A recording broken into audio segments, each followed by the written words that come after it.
Okay, now I'm going to continue again. This is regarding career. I suka alternate. Sometimes I talk about relationship, marriage. Sometimes I talk about career, because to me, if I can't talk about all these things, then I'm not a life coach. Yeah. How to survive a toxic boss? Siapa pernah kena? You join a company, out of a sudden that bloody boss of yours, immediate superior, I'm talking about your immediate superior, is a bloody toxic guy. How do you know? Huh? Number one, this guy is so mean to you. Lepas tu sampai to the point where he actually humiliate you in public. He humiliate you during meetings. He purposely mention your name. Kadang-kadang dia tak mention nama you direct, tapi he mention like insinuating like you are not a very good staff. I pernah kena dulu. I cerita dengan you pengalaman I.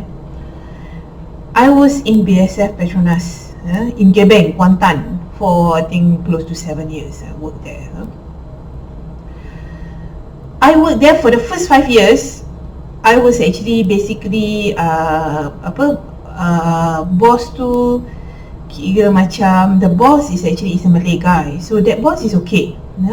And the last 2 years, tiba-tiba that guy dia campak masuk project, and then masuk boss baru, a Chinese lady. Oh shit, I tell you, I was so young at the time. I was only, I think, about 30 maybe, 32 macam tu. Budak lagi lah, consider very young lah kan. I was so young at that time. During the interview, he asked me to actually write on the whiteboard where is my position in the company. Masa interview tau. I didn't know that actually that is a red flag already. Faham tak? Itu dah macam dah tunjuk tanda yang memang perempuan ni gila. Memang gila pun dia. Nama dia Fu. Miss Fu apa tah nama dia? Oi Gun ke something like that lah. Siapa yang kerja biasa Petronas tahu apa aku cakap ni. She's the general manager of procurement. That bloody ass bitch, I hate her. I cakap terus terang je dengan you. I thought that I left my job to actually join her. Aku rasa macam masuk mulut naga. Tahu tak? I should have actually stayed but it makes me regret. But at the same time, I'm learning. Shit happens to you. And guess what? I learn. You know why she's toxic? First of all, meeting. She will have every week akan ada meeting. During meeting tu dia akan discuss pasal all the PR yang kita orang ni, siapa handle and everything. And I notice from the very first meeting, I baru first week, she already started mentioning names in the meeting. Dalam meeting tu ramai, in the meeting room, dengan projector lah apa semua. She starts making fun of engineers, the engineering department. Mind you, I was in procurement. This is actually the first ever procurement job I had in my entire career. Dalam hati aku cakap, oh my god, this like really macam I can feel like my values doesn't match hers. You faham tak? Dalam meeting, dia kutuk-kutuk pasal the end user, which is the engineers, the engineering department is bloody stupid lah, inilah apalah. I can see the toxicity dekat situ. That is one toxic boss. And I remember this one time dia masuk lambat. This boss, she's that bitch, I tell you. Dia masuk lambat and selalunya kalau dia masuk lambat, she will go to the pantry and make coffee. So when she actually brings in the office, masuk dalam office dia lah bawa coffee tu, dia akan drop by to our places because kita orang macam you know lah cubicle kan. There's this one guy sitting beside me tau. That boy is also like macam I jugalah blur-blur, you know that kind of stuff. Baru-baru lagi, Malay boy. That Malay boy, dia letak screen saver yang biasa Petronas punya screen saver. Kau tak silap ada 3 jenis, kau tak silap ada 3 pictures. And there's one screen saver that actually have a woman on the screen. You know what she said? Tengah bawa mak ni. Wah, you like pretty girls ah? Oh, you put your screensaver that pretty girl lah. Why don't you put my picture there? Am I not pretty enough? You imagine a general manager talks like that. Can you imagine a general manager talks like that? And I'm like, I think I'm in the wrong place. And true enough, I tak kerja lama dengan dia. My ex-husband, well at that time I was married lah. My ex-husband moved to France, and he's like sort of like begging me, can you please come over, bring the kids with me, blah blah blah, I miss you guys, blah blah blah. Okay, I pun drop my job, I went. That is a sign of a toxic boss. I cakap dengan you, okay, itu satu. I cakap dengan you. Satu lagi, my experience with Indian boss. I straightforward. My video, I don't care. Kalau kau rasa aku punya video racist ke apa, don't watch. Yeah. My experience with Indian boss. He is the CFO kalau tak silap. He's the operation COO. Sorry, the Chief Operations Officer, something like that lah. Okay, big post lah. Indian guy. Dengan berjanggut, berbau semua ni apa semua, konon macho lah. He's single, yeah. He's a bloody Virgo some more. I cakap dengan you, my goodness, dia finance manager. I was actually hired as a procurement manager. Procurement, I was doing procurement.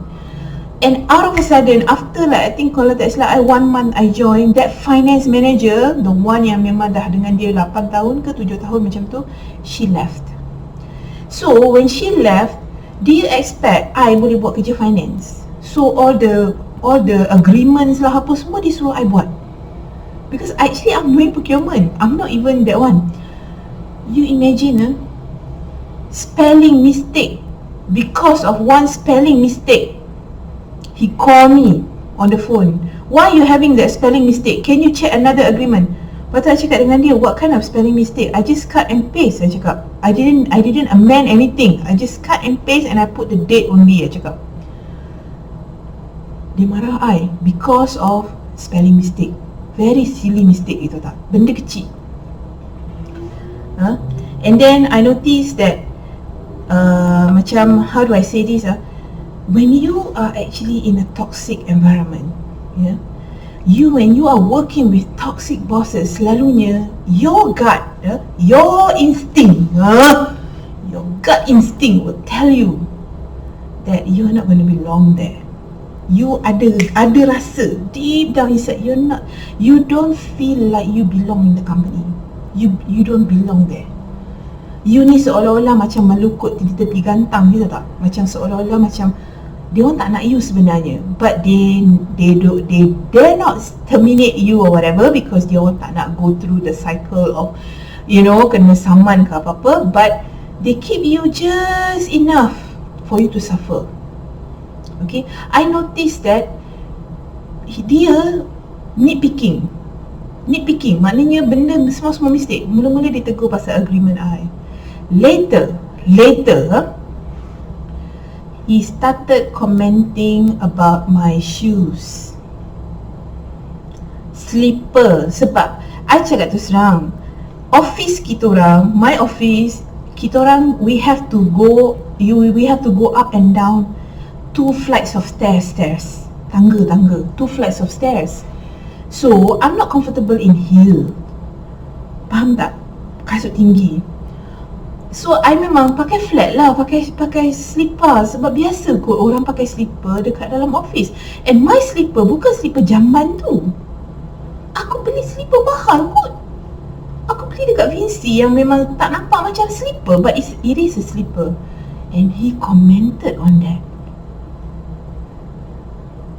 You boleh imagine tak how you cannot brain. And then I asked him, I said, do you expect me to wear hers? No, you have to wear a proper attire office.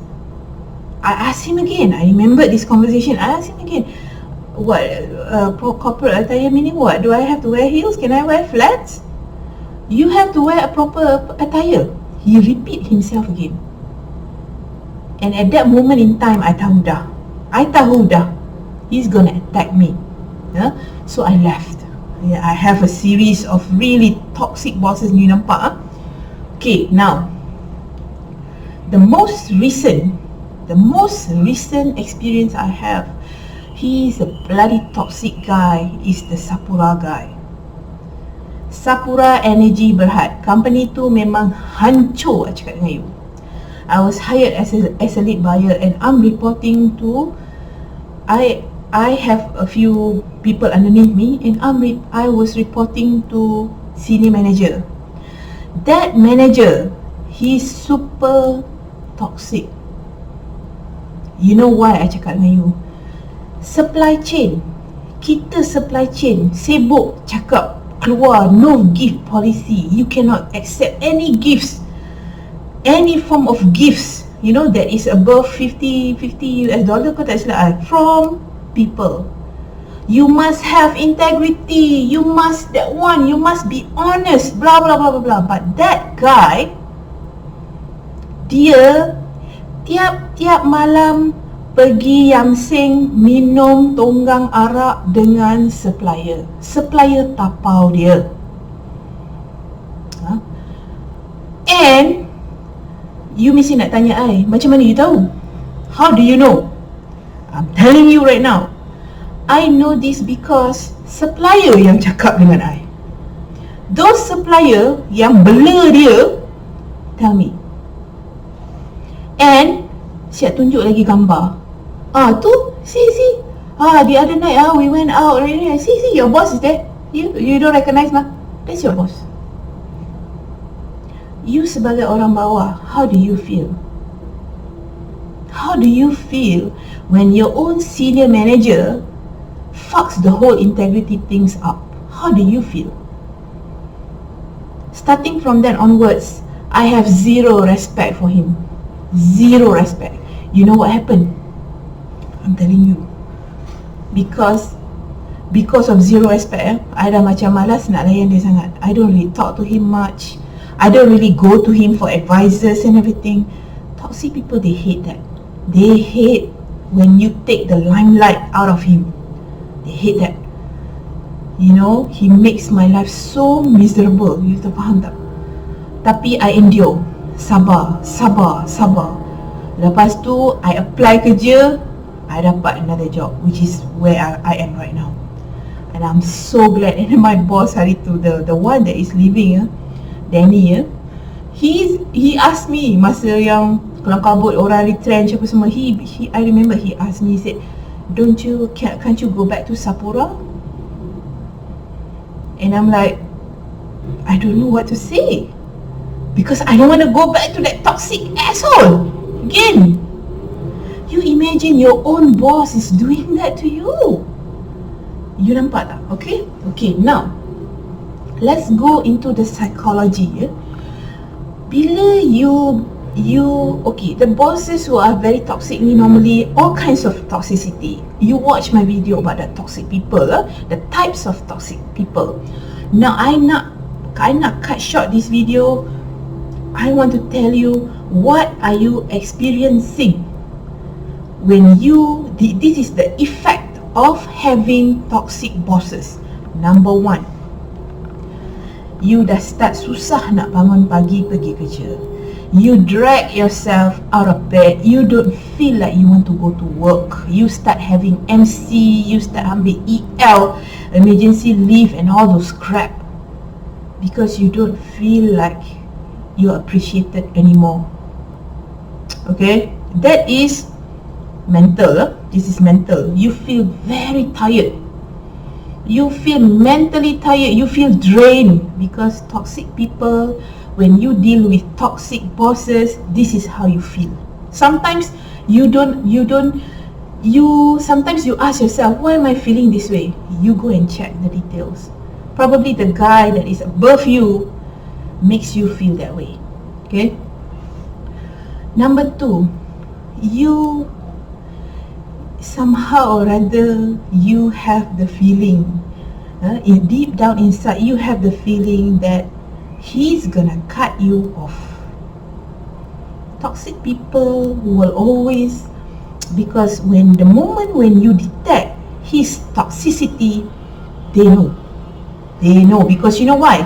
You stop completely playing their games.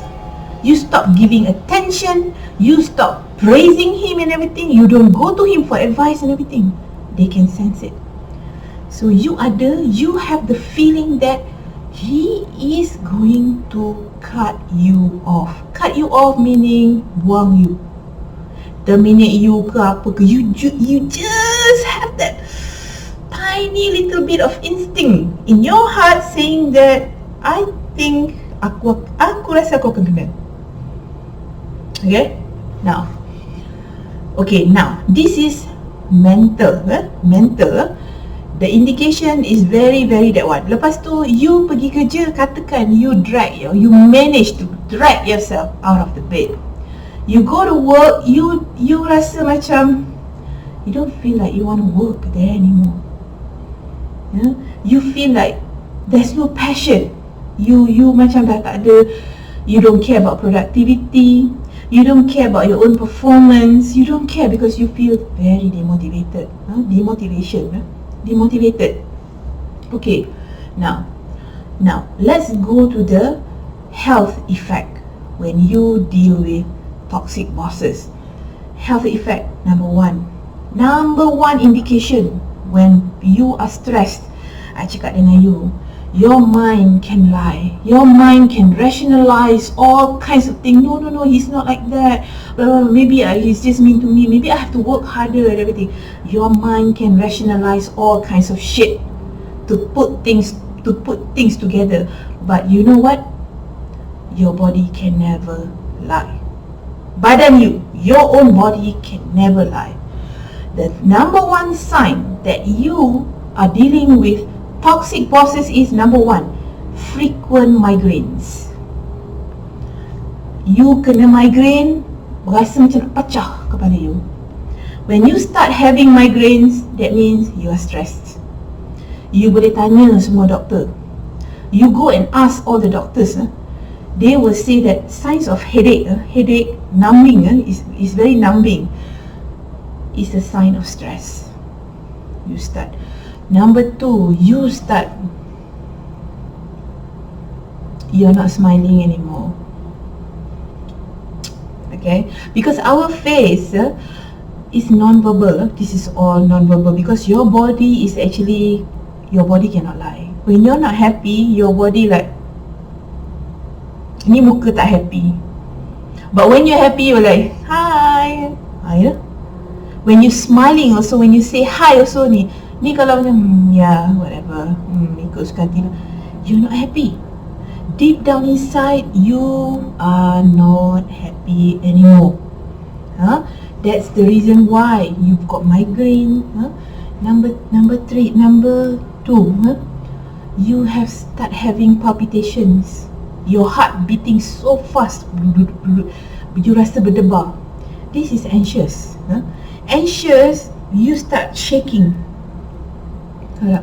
You feel anxious, you start shaking, and then the worst part is for some reason tiba-tiba diagnose, pergi jumpa doktor, you think it's just a normal headache, tengok you ada penyakit, ada heart attack lah, apalah, anxious problem lah, or maybe some kidney problem. I tell you truthfully, when your job is costing your health, it's not worth it. It's not worth it. find another job. Okay, now memang nampak macam find another job, macam mana. Okay, what if let's say you are like me, single mother, you need this job. I bagi tahu you benda ni realistic. You know what, you can actually, apa orang kata, macam delay the time. You rasa memang dia akan buang you, you rasa that he will terminate you, but you know what, I nak you be smart girls. You can play a little bit of time. You can buy yourself some time. You know how you do it? Fluff them up. Your boss too, one day, like say, hey, you look so good today, you know, that presentation, you know, the advice that you gave me the other day, it really worked. I think you're amazing. I think you're one of the best boss I've ever had.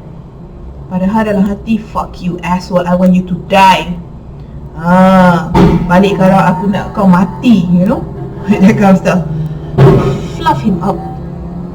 But remember, when you fluff him up, lepas you fluff him up tu, strategize and exit. Exit meaning start applying for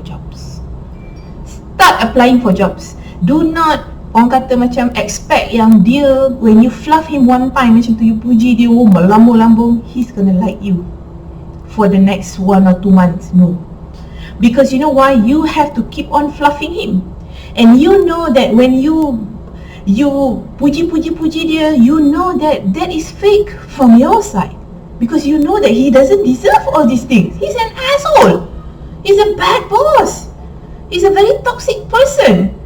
You know that because he's going against your will. You faham tak? I cakap dengan you, this is also human behaviour. You fluff him up one time, you fluff him up second time, you puji dia melambung-lambung, masuk kali ketiga, he knows that you're faking it. Nampak tak? He knows that you're faking it. Nampak tak? Dia tahu dah you punya mind game.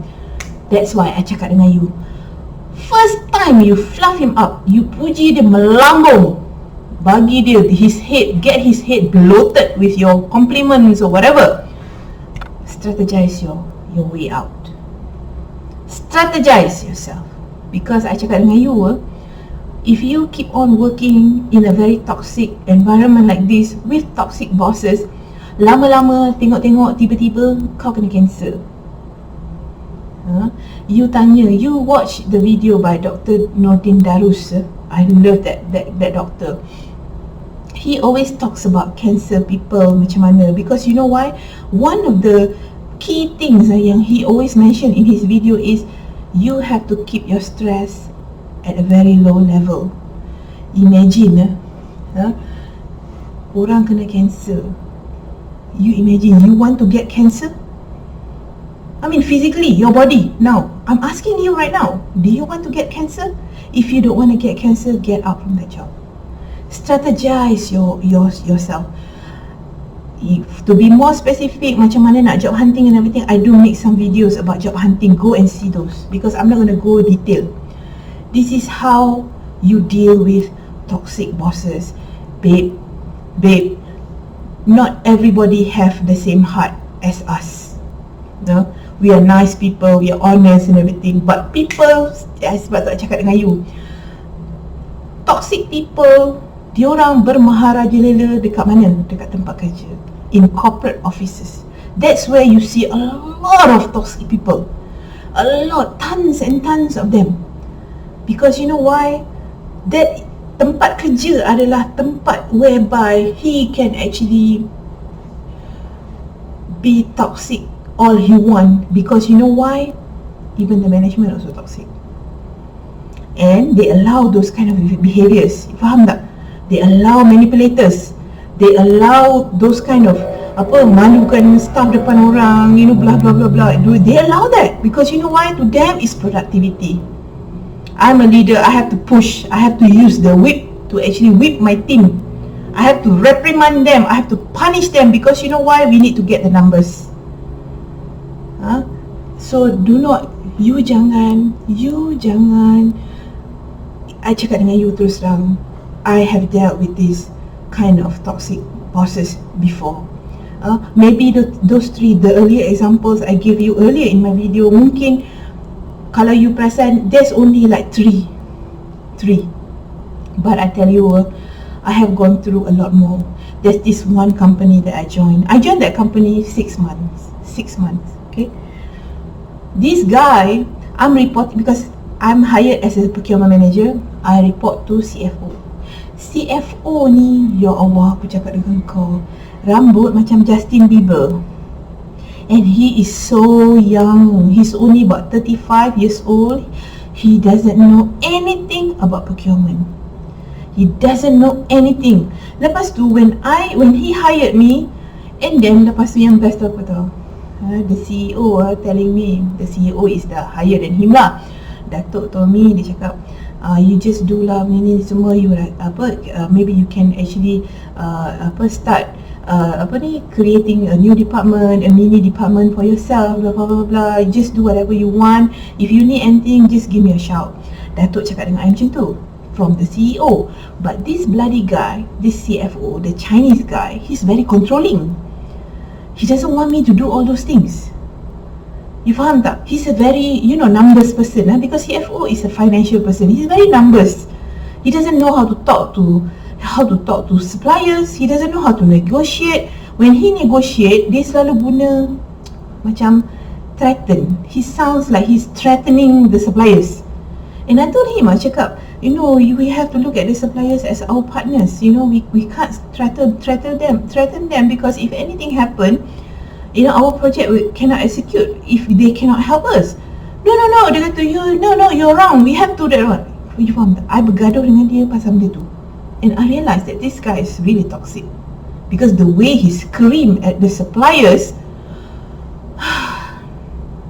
Lepas tu yang best, dia CFO. After he screamed at the suppliers come and talk to me. Cik Set telling me, dia kata, I tak suka lah deal dengan you punya boss. You rasa I ni sampai hati ke nak cakap dengan that asshole, the CFO, that my suppliers don't like him. But things get people talk, right? Sebab tu dalam hati I cakap, what the hell, you don't even know how to take care of company's reputation because you're screaming at the suppliers. What the hell? He did that. Sebab tu I cakap dengan you, whatever examples yang I bagi kat you, sekarang now I gave you 4 examples. I have dealt with toxic people. I have dealt with toxic bosses before. It's impossible. It's close to impossible. And the only thing that you should not do, if you know that your boss is toxic, the only thing that you should never ever do is you tell him that he's toxic. Don't do that, because you will dig your grave faster. You will dig your grave faster because he's gonna cut you off faster. Mula-mula kau plan 3 bulan kau nak blah, tak sampai 3 bulan dia dah cut you off. Because it happened to me. I cakap dengan you, terus terang I cakap, pernah jadi macam tu. And now that company with that CFO dengan rambut macam Justin Bieber, that company went down, close.